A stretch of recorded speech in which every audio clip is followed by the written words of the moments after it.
So when we see, for example, the 17th century, and goes on past that, debates in the Russian Orthodox Church with the old believers, where the kind of differences that were people were quarreling over seemed to an outsider to be really quite not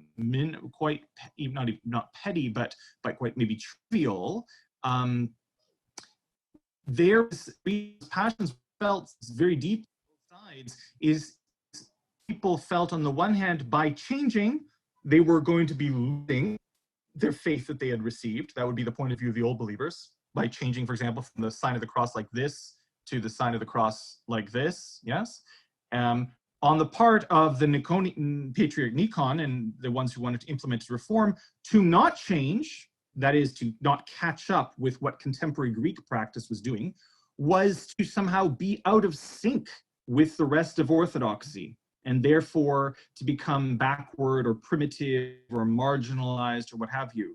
So tension on both sides of about how to preserve. Either preservation happens through change, right? You preserve it by using it and by changing and adapting it, or do you preserve it precisely by preserving it? In other words, by still using it and not changing it.